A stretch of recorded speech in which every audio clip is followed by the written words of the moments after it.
صورتحال ہے اس ٹائم یہاں اڈیالہ جیل کے پاس کی، جو وزیر اعلیٰ سہیل افریدی ہے وہ اس ٹائم یہاں اڈیالہ جیل کے بالکل پاس جو ہے وہ پہنچ چکے ہیں۔ آپ یہ منظر دیکھ سکتے ہیں، یہ منظر ہے جی اڈیالہ جیل کا، ان کے ساتھ آپ دیکھ سکتے ہیں جی یہاں سیکورٹی کے لوگ موجود ہیں، اور اب وزیر اعلیٰ سہیل افریدی جو ہے وہ اس ٹائم اڈیالہ جیل کے بالکل پاس پہنچ چکے ہیں۔ آج عمران خان سے ملاقات کا دن تھا، آج فیملی ڈے کا بھی دن تھا، فیملی ملاقات کا دن تھا، لیکن آج ملنے نہیں دیا گیا۔ تو یہ منظر ہے جی اس ٹائم یہاں اڈیالہ جیل کے پاس کا، یہ صورتحال ہے جی اس ٹائم یہاں اڈیالہ جیل کے پاس کی۔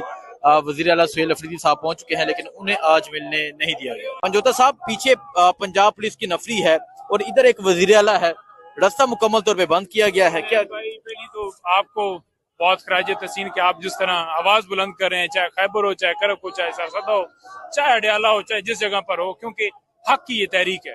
دیکھیں آج لیڈر اپنے عمران خان صاحب سے، قائد سے ملنے کے لیے اس کے وزیر اعلیٰ جو 5 کروڑ عوام کی نمائندگی لے کر گیٹ کے اوپر کھڑے ہیں، اور ایس ایچ اوز کی، پولیس کی ایک پوری ٹیم جو ہے یہاں پر کھڑی کی گئی ہے کہ آپ نے راستہ روکنا ہے۔ میں نے جا کر بات کی ہے، میں نے کہا جی وزیر اعلیٰ ملنا چاہتے ہیں اور ان کا نام ہے لسٹ کے اندر، ہائی کورٹ کے حکم کے مطابق وہ آئے ہیں۔ آگے سے کہتے ہیں جی کہ ہم پوچھ کے بتاتے ہیں آپ کو۔ ہم پوچھ کے بتاتے ہیں، کس سے پوچھ کے بتاتے ہیں؟ یہ سہیل افریدی نے سوال بھی کیا تھا کرک جلسے میں، پوچھ کے بتاتے ہیں جو ان کو لائے گئے، جو ان کو شہباز شریف کو، اس کی حکومت کو لائے ہیں، انہی سے یہ پوچھ کے، یہ بھی ادھر سے قبلہ انہوں نے بھی کیا ہوا ہے۔ تو میرا خیال میں اس طرح کام کر کے پوچھ کے چلانے سے، اگر یہی آپ کے ملک کا آپ نے آئین کی اس طرح دھجیاں اڑانی ہے تو پھر اس سے بہتر ہے کہ آپ استعفے دے کے گھر چلے جائیں۔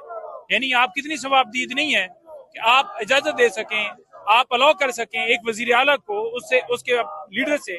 کابینہ دیکھیں نا، ابھی التوا کا شکار ہے، کابینہ کا قصوروار سہیل افریدی نہیں ہے، یہ اس وقت کی موجودہ جو حکومت ہے، یہ جو آگے اداروں کے جتنے لوگ یہ بیٹھے ہوئے ہیں، یہ تمام ہیں، یہ رکاوٹ ڈال رہے ہیں، یہ آئینی بحران پیش کرنے کی کوشش کر رہے ہیں۔ تو ایسا نہیں ہونے دیں گے، ہم اپنی ایفرٹ ہر جگہ پر جاری رکھیں گے، عدالتی راستے بھی اختیار کیے ہوئے ہیں، لاسٹ ٹائم یہاں دھرنا دیا تھا، آج بھی آئے ہیں، جو سہیل آگے لائے عمل بنائیں گے انشاءاللہ اس کے مطابق چلیں گے۔ لیکن جیل رول جو ہے 92 وہ واضح کہتا ہے کہ کوئی بھی قیدی اس سے بکلا، اس کے رفقا، اس کی فیملی، اس کے دوست جا کر مل سکتے ہیں۔ نہیں تو اگر نہیں ملنے دیے جاتے، کیونکہ تیسری مرتبہ ہے بطور وزیر اعلیٰ وہ پہنچ رہے ہیں، لیکن یہاں پنجاب پولیس روک لیتی ہے اور جو کیبنٹ ہے وہ بھی نہیں بنی، اگر نہیں ملنے دیا جاتا تو کیا لائمل ہوگا؟ طریق انصاف نے اس حوالے سے کوئی مشاورت کی ہے؟ دیکھیں بات یہ ہے کہ ہمارا کام ہے آواز بلند کرنا، ہمارا کام ہے عدالتوں کا راستہ اختیار کرنا، ہمارا کام ہے احتجاج کرنا۔ آپ دیکھیں نواز شریف جیل کے اندر تھے، تمام لوگ جا کر ان سے ملتے تھے۔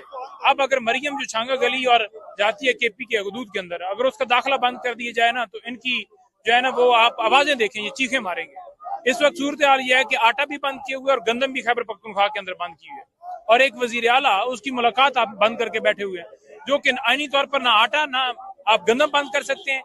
وہاں آٹے کی قیمت جو ہے زیادہ ہوگی، اور اس کا قصوروار کون ہوگا؟ یہ حکومت ہوگی۔ یعنی ان کو عوام کی فکر نہیں ہے، اپنی یا ناب بکس کے اندر آٹے کی قیمت بڑھ جائے ان کو کوئی مسئلہ نہیں ہے، اگر وزیر اعلیٰ کی ملاقات روک کے وہاں انی بحران پیدا ہو وہ بھی ان کو کوئی مسئلہ نہیں ہے، کیونکہ یہ آئین شکن ہے، یہ آئین توڑنے والے، اسی وجہ سے عوام نے 8 کو ریجیکٹ کیا، اور انشاءاللہ تعالی یہ وقت دور نہیں ہے جب یہ تمام جو اس وقت برجمان بیٹھے ہیں ان کو ہم سیٹوں سے اتاریں گے۔ بہت شکریہ جی۔